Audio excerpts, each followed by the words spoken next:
Schöne Autos aus Klemmbausteinen zu designen ist schon eine Kunst.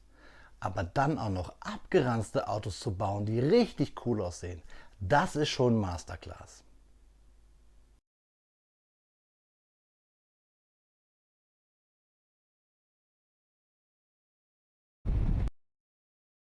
You look amazing!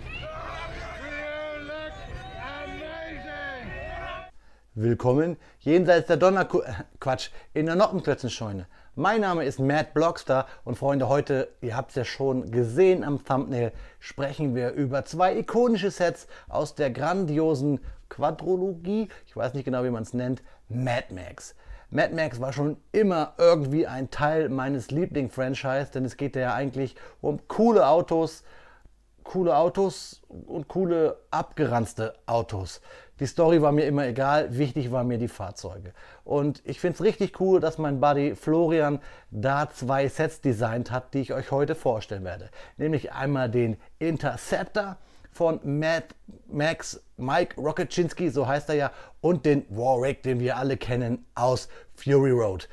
Ja, wie immer, kein Karton, sondern nur Tüten von Modbricks aus der neuen Mock-Serie. 4, 3, 2, 1 für den Interceptor. Ganz süß mit Hündchen. Und für den Warwick, der ja über 1000 Teile hat, haben wir hier 1, 2, 3, 4, 5, 6, 7, 8, 9, 10, 11, 12, 13, 14, 15, 16 Tüten. Und hier hatte ich es mir draufgeschrieben, Warwick. Richtig cool. Also ich bin wirklich ein großer Fan dieses australischen Franchise. Ich habe euch vorhin meine coole Szene reingeschnitten, die man bei YouTube findet. Das ist eine Schauspieler, der bei Fury Road auch mitgemacht hat, der halt auch in den anderen Teilen teilweise mitgespielt hat. Richtig, richtig cool. Ich kriege ein bisschen Gänsehaut, wenn ich an diesen Ford Falcon, so heißt der glaube ich, an diesen Motor, an das Geräusch denke. Und deswegen, Freunde, es gibt keinen Karton, umso schneller hier auf unserer kargen, grauen Fließwüste die Apokalypse bauen wir jetzt unsere zwei coolen Fahrzeuge.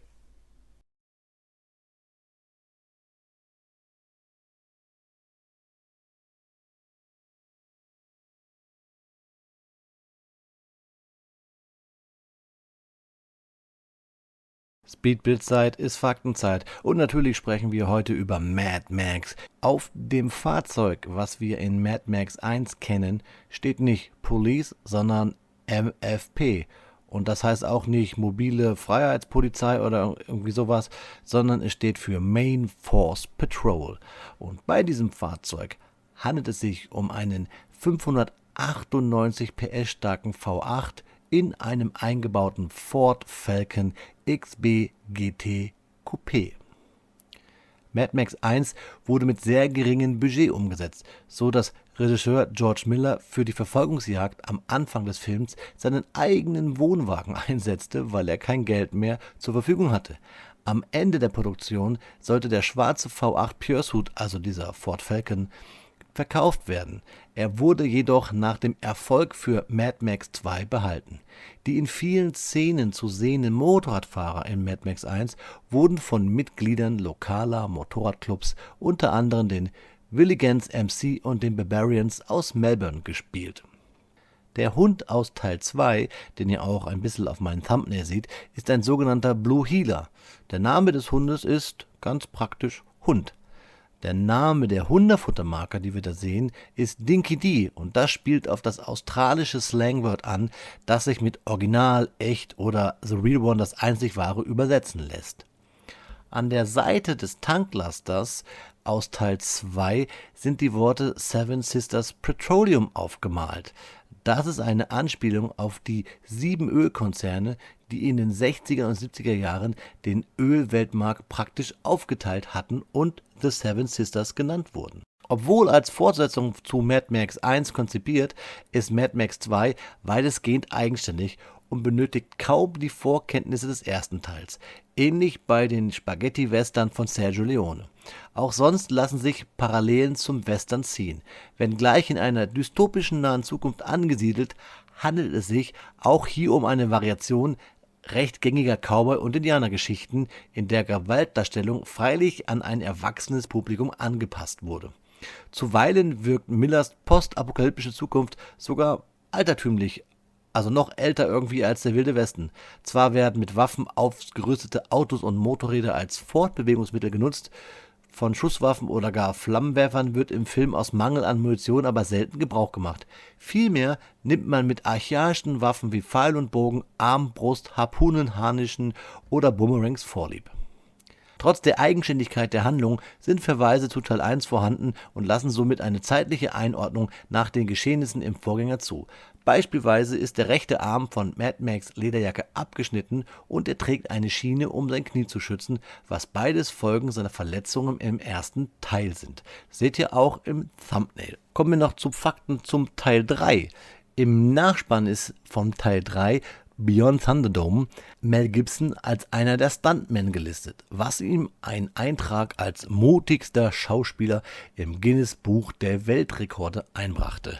Nimm das, Tom Cruise hatte sich bestimmt gedacht. Der Arbeitstitel von Mad Max 3 war Desert World.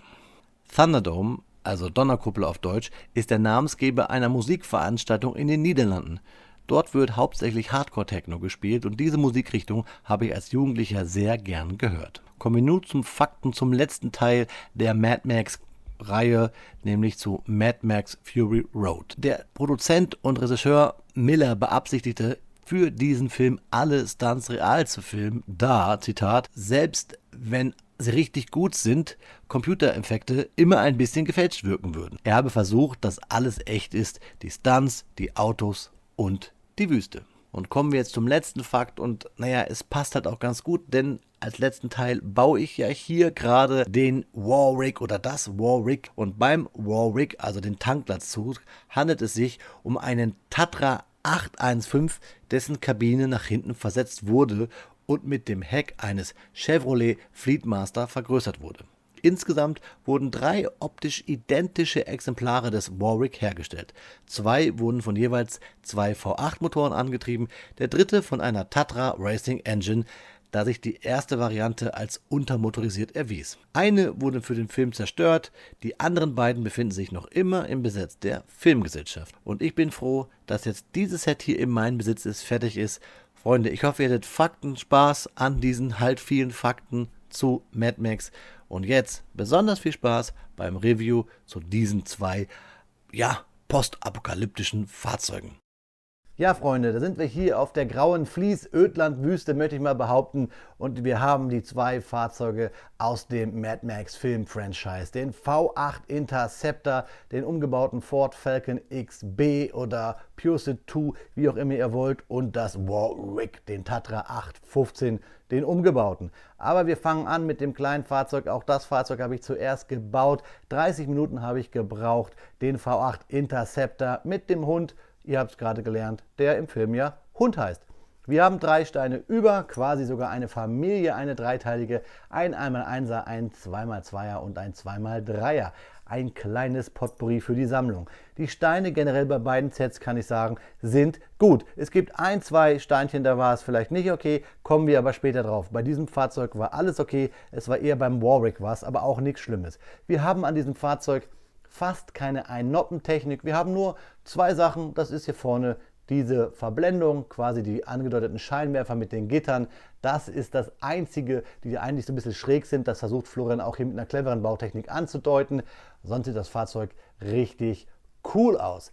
Natürlich, die Steine kommen aus China, dementsprechend haben sie natürlich ein bisschen, als wenn sie schon mal benutzt wurden, aber nicht so schlimm. Es sind bessere Steine, als wie man es sonst vielleicht von Modbricks kennt. Diese Steine vom Kommissionierer, die dieses Set zusammengestellt haben, sind richtig gut. Richtig schön auch, wie er hier hinten so diese Achsdämpfung angedeutet hat mit diesen 1x1ern, richtig cool. Und auch hier natürlich die Abgasanlage, auch cool. Das Fahrzeug ist sehr stabil, ihr seht es, da fällt nichts auseinander. Jetzt habe ich den Hund umgefahren, ui, das wollen wir natürlich nicht. Also ein cooles Ding und es rollt auch. Halt nicht nach hinten, nach vorne. Mein Bauflies ist hier das Blöde, aber ihr müsst mir glauben, das Fahrzeug rollt. Vielleicht zeige ich es euch nachher nochmal, mal schauen, aber das Fahrzeug rollt wirklich, mein Vlies ist stumpf. Ihr wisst es ja, wenn ihr meine Videos geguckt habt, bei Panzern ist es manchmal sogar noch schlimmer. Also alles cool, wirklich ein tolles Fahrzeug. Ich packe es mal hier an die Seite mit den Steinchen, denn wir brauchen ja Platz für unseren Warwick. und Hundi, du bleibst mal hier stehen beim Haufen der Steine, die über sind. Das ist nämlich wirklich cool. Wir haben hier eine ganze Handvoll Steine, die über sind. Und es hat auch kein Steinchen gefehlt, außer, komme ich gleich zu, also diese Handvoll war über. Dieser Stein hier soll laut Anleitung, soll er in Dark Bluish Grey dabei sein. Habe ich mal so gemacht. Ist hier hinten, könnt ihr aber eigentlich auch mit einbauen, weil ich glaube, an diesem Fahrzeug von Farbgenauigkeit und Farbgetreue reden ist Blödsinn. Also es ist nicht weiter tragisch, weil der Stein ist da in einer anderen Farbe, kommt hier hinten rein und gut ist. Wir sollen für dieses Fahrzeug ein paar Steine bereithalten, sagt uns die erste Seite der Anleitung. Nämlich nicht diese 8er Stange, sondern eine 10er Stange, die hier vorne auf der ersten Achse des Tatras 815 verbaut wird. Diese Achse geht auch, dann kriegen wir nur diese Ratioblenden, diese Zahnräder von Technik, die wir hier überall sehen, nicht drauf. Ich habe eine 11er Stange genommen, achtet im Speedbild drauf, ich habe sie extra in farbig genommen, damit ihr das seht. Ich habe hier hinter noch zwei Scheiben drunter gelegt und hier vorne dann noch die Zahnräder und noch Achsstopper, damit es aussieht, weil ich halt auch keine andere Stange hatte.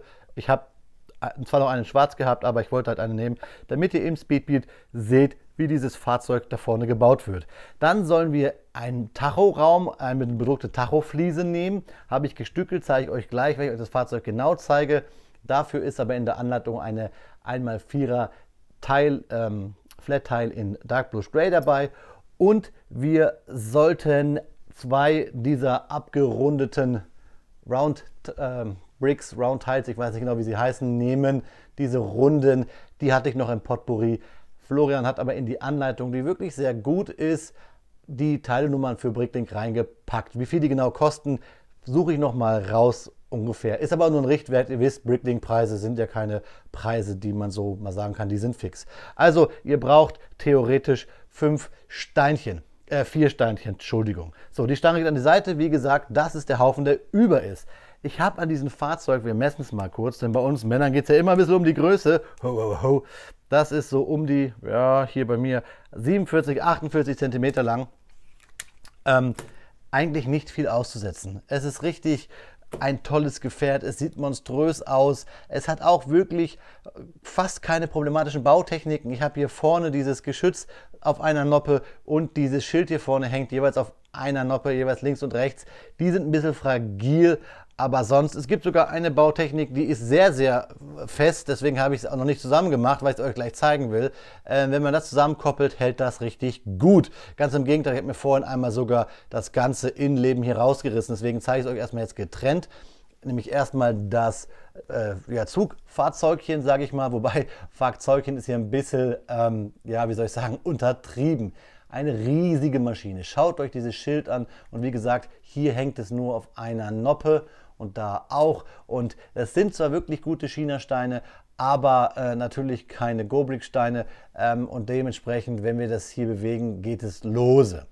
Dann haben wir vielleicht noch hier einen kleinen Gap beim Dach, aber da kommt man auch, es kann man leicht abnehmen dementsprechend, aber selbst wenn man es runterdrückt, liegt es auf, ist kein Problem, fällt also nicht ab. Ich zeige euch mal das Fahrzeug von innen.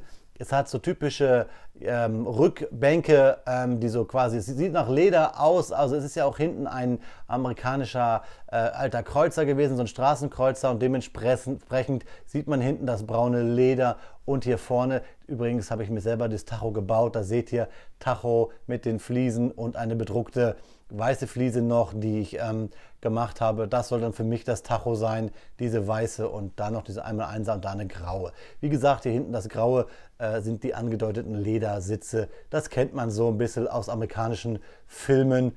Wo früher, also diese Happy Days und so weiter, diese Oldtimer, diese Straßenkreuzer halt. Dieses Fahrzeug sieht Hammer aus. Wir haben verschiedene Steine, habe ich euch ja gesagt. Das ist halt irgendwie zusammen kommissioniert worden. Deswegen sieht man auch gerade hier bei der Abgasanlage, wir haben hier zwei hellere Auspuffrohre, aber hier haben wir ein gerades, da ein schräges und hier haben wir dunklere Auspuffrohre und die sind auch wieder gerade. Aber ich finde wirklich dankbare Aufgabe, bei so einem Endzeitgefährt ist es, glaube ich, auch wieder total egal, ob das jetzt oben gerade ist oder schräg. Das ist passend, also das passt wirklich. Wir haben ja auch fette Türen, ich mache es nur ganz kurz auf, so, aber geht nach hinten auf, ist ja auch so typisch bei so einem amerikanischen Straßenkreuzer, also richtig fettes Teil. Ich muss sagen, ich bin traurig, dass ich das Lego-Set Apokalypse Berg nicht habe, denn da gibt es ja so ein paar Punk, Raider-Figuren so, die könnte man jetzt gut gebrauchen, wenn man hier dieses Fahrzeug mit Figuren, die so ein bisschen zu Mad Max passen, bestücken möchte. Also ich zeige so von vorne nochmal das Räumschild, hier die Seite, da die Seite und von hinten hier diese Aufnahme für den Balljoint und da mein Umbau hier. Da seht ihr, dass ich diese Scheibe runtergelegt habe. Und damit ihr seht, dass es trotzdem gut fährt. Hier, das Fahrzeug rollt gut aufgrund des Gewichtes. Ne, rollt es hier gut über meinen Vlies. Der hier vorhin, der ist halt zu flach. Der schrubbelt halt hier direkt an meinen Filzknubbeln. Der läuft super. Und auch das Raumschild, obwohl es hier fast aufliegt, geht nicht ab. Also ein richtig nices Teil. Ja, wie gesagt, ich habe euch gesagt, der Balljoint hier, wenn ich den einklicke, ist es sehr fest. Seht ihr gleich. Auch cool, dieses Keilfahrwerk, richtig nice. Also von unten nochmal, gerade hier auch dieses mit den Liftarmen, diesen winkligen, richtig cool. Einfach toll, das gefällt mir. Aber das lasse ich jetzt nicht fallen, weil dann fällt der Räumschild ab und dann war's das. Kommen wir jetzt zum Anhänger. Ein Brecher.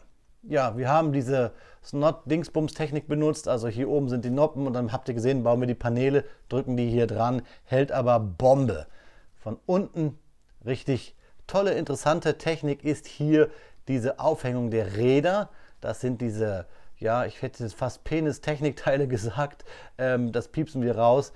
Und die sind nur eingehangen und mit zwei Achsen gesteckt. Die fliegen beim Bauen immer wieder raus, aber sobald die Paneele drauf kommen, dann hält das Bombe. Und dieses ganze Gebimsel, was hier dran ist, habt ihr gerade gesehen, fällt auch leicht ab, tut also somit keinen weh. Was ich damit sagen will, ist, das sind die schwächsten Sachen hier an diesem Anhängerchen, nämlich diese schwarzen Technikpins auf diesen Balljoint mit Knubbel hinten dran, mit Stab. Die gehen ganz leicht ab. Vielleicht ist das Absicht, aber das glaube ich nicht. Das liegt halt an den Steinen von Kommissionierern. Ich glaube, wenn es euch ganz doll nervt, tauscht diese schwarzen Technikpins aus gegen die aus Dänemark und dann sollte es, glaube ich, funktionieren. Wobei, wie gesagt, es ist vielleicht gar nicht so verkehrt, wenn es abbricht. Ähnlich auch, was ich vorhin meinte, ist, dass diese Dinger hier teilweise aus Weichgummi sind oder weicheren Gummi und somit auch leicht abgehen. Beziehungsweise ist es eh nur so ein Zahn gesteckt auf so ein 1x1 Round, der oben offen ist und somit kriegt man sie eh nie so ganz fest dran. Will sagen, das fällt leicht ab. Ich fixe es mal kurz. Hat halt den Vorteil, dass sich damit keiner verletzen kann. Weil so scharfkantige Dinger könnte ja sein, dass das Kind zuguckt, weil es ja cool aussieht und schwuppsdiwupps hat es sich damit ins Auge gestochen. Nein, wollen wir mal nicht übertreiben hier, ne? So, aufnoppen und dann ist der Zahn da wieder drinne. Und ihr habt es gesehen, es fällt dann diese Antennen, Rüberhüpfstangen fallen dann ab. Aber das ist nicht weiter schlimm. Also, ich zeige es euch nochmal hier von hinten. Wie gesagt, da hätte dieser Stein reingehört. Habe ich aber jetzt einfach gegen einen, wie in der Anleitung gesagt, einen Dark Blue Grain ausgetauscht. Ihr hättet aber auch den reinmachen können. Richtig cool. Hier, wie gesagt, diese Paneele für die vielen verschiedenen Slopes, die Käseecken. Die Ketten finde ich richtig cool. Ich weiß nicht, wenn ihr vielleicht diese schwarzen Teile en masse braucht, vielleicht ein guter Teilespender, das müsst ihr wissen. Hier oben diese Gittersteinchen, da hatte ich so ein bisschen das Problem, weil die sind halt wirklich nur in Nuancen, hell oder dunkel. Ich habe es auf jeden Fall nicht erkannt. Dementsprechend habe ich sie einfach auch aufgebaut, wie es soll. Kann sein, dass es von der Bauanleitung abweicht. Aber nochmal, bei so einem Fahrzeug ist das richtig Latte. Also, mir gefällt es. Ich bin wirklich hin und weg. Ich zeige euch das nochmal hier, da. Auch da die Kanone, die Spitzen, die Fahnen, die angedeutet sind, die könnt ihr natürlich hinstellen, wie ihr wollt. Da fällt auch nichts ab. Und wenn ich jetzt wieder umdrehe, klar, fallen die wieder ab. Aber von unten noch einmal hier diese Aufhängung, da diese Reserveräderchen und hier diese Ventile zum Öffnen und dieser Balljoint. Also ich kann dieses Fahrzeug euch gar nicht oft genug zeigen. Jetzt habe ich nur trotzdem irgendwo wieder so ein Ding verloren. Da kommt man halt echt mal gegen. Wie gesagt, es ist immer so eine Geschichte, wie tief drücke ich diesen Zahn rein. Und wenn ich es hier anbaue, dann drücke ich ja mit dem Zahn wieder oben drauf. Das heißt, ich drücke dann den Stab wieder runter und dann ist es vielleicht noch gar nicht richtig festgenoppt. Das liegt nicht an den Steinen, das liegt nicht am Florian, das liegt einfach an der Sache der Dinge. So, das bauen wir wieder auf und jetzt hängen wir das ganze Gefährt einmal zusammen. Piep, piep, piep, wird es die Rückwärtsfahrt in echt machen. Und jetzt kommt dieser Balljoint da rein. Ich habe es immer so gemacht. Ihr werdet sehen, ich brauche echt ein bisschen Kraft. So, zack. Und jetzt hält das ganze Ding. Ich packe die Steine mal auf einen Haufen. Hundi, geh du weg. Und jetzt seht ihr hier, das Ding fährt auch trotz seines Gewichtes. Und es macht sogar ein bisschen Geräusche, halt, weil es vorne auf dem Rad ein bisschen schleift. Aber es sieht richtig cool aus. Es fährt richtig gut. Also Imperator Furiosa könnte jetzt loslegen. Und Immortal Joe auch. Also richtig cooles Teil. Steine sind halt nun mal China-Steine. Aus Lego-Steinen wird es wahrscheinlich noch mehr glänzen. Hier sieht man halt ein bisschen, ja, verschiedene Abstufungen, manchmal von den Farben oder so. Die einen sind matt hier so ein bisschen, die anderen halt hier oben hochglänzend.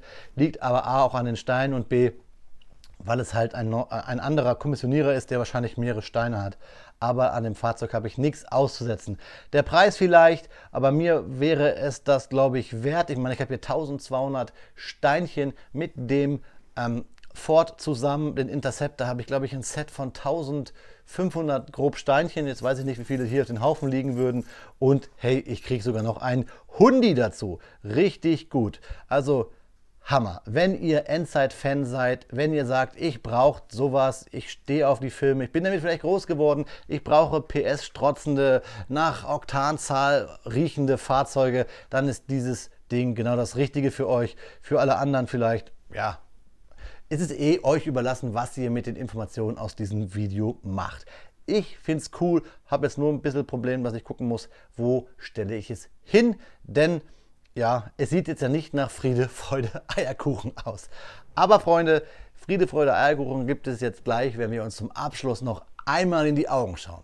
Ja, Freunde, da ist das Video leider schon zu Ende. Und auf der einen Seite muss ich sagen, leider, auf der anderen Seite muss ich auch sagen, Gott sei Dank. Denn es fällt mir immer so ein bisschen schwer und es ist auch bei diesen Sets so, Sets zu bauen, wo man die Steine suchen muss. Weil es ist auch bei diesen Sets so und war bei allen anderen auch so, dass ähnlich wie das bei Bluebix, glaube ich, ist teilweise und bei anderen Herstellern, wenn die Tüten nicht nummeriert sind, wenn es da keine Bauabschnitte gibt, richtig, also Bauabschnittstüten, so meine ich das, dann sucht man natürlich immer einen Tucken länger. Deswegen ist natürlich hier die Bauzeit von Warwick irgendwie um 4,5 Stunden und bei diesem Auto mit einer halben Stunde kommen wir auf 5 Stunden, aber wenn das nummeriert wäre mit halt, ne, Tüte das, wäre es wahrscheinlich viel schneller. Wobei eine halbe Stunde, glaube ich, bei dem Auto so oder so drin ist, bei der Teileanzahl. Aber ich habe ja am Anfang schon den Gag gemacht mit den Autos. Wenn man überlegt, dass Florian halt solche schönen Autos designen kann, ist jetzt natürlich auch wirklich es widerlegt oder wie ich es gesagt habe, also wirklich bewiesen, Florian kann auch schön abgeranzte Fahrzeuge machen. Und ja, ich weiß, dass dieses Ding bei Florian schon ewig lange im Kopf rumgespukt hat. Ich glaube, man sieht auf seiner Facebook-Seite schon vor einem Jahr, ich möchte mich aber nicht festlegen genau, Bilder zu diesem Fahrzeug. Ich habe von diesem Warwick schon vor Ewigkeiten gewusst. Also wenn da draußen jetzt einer sagt so, haha, auf den Hype-Train anspringen, liegt es eher daran, dass so ein Set vorzubereiten, zu kommissionieren und bis es dann da ist, glaube ich, immer ein Tucken dauert in der Menge, wie das halt Modbricks oder so macht. Ich glaube, das wäre bei anderen Firmen auch nicht anders. Also Ankündigung oder anders. Projekterstellung, Ankündigung, bis das Set dann da ist. Es ist ein richtiger Brecher. Ich packe es jetzt zusammen. Es geht nämlich nochmal auf die Reise, wo und wann ihr dann dieses Fahrzeug nochmal sehen könnt. Lasst euch überraschen. Ich möchte euch aber auf jeden Fall nochmal Danke sagen. Trotz dieses martialischen und gewalttätigen postapokalyptischen Franchise haben wir hier ja immer Spaß und tauschen uns freundlich aus. Und es ist mir auch wichtig, mit euch einfach immer den Spaß an den Klemmbaustein-Sets zu sehen, egal welches Thema sie haben und egal welche Geschichte ich euch erzähle. Denn am Ende ist es wichtig, dass wir positiv tolle Menschen sind, uns miteinander austauschen und uns den Spaß an unserem Klemmbaustein-Hobby nicht nehmen lassen. In diesem Sinne noch einmal wie immer Danke an euch. Schön, dass ihr zugeschaut habt. Bleibt gesund, habt schöne kommende Feiertage. In diesem Sinne, auf Wiederbauen. Euer Freund, der Blockstar.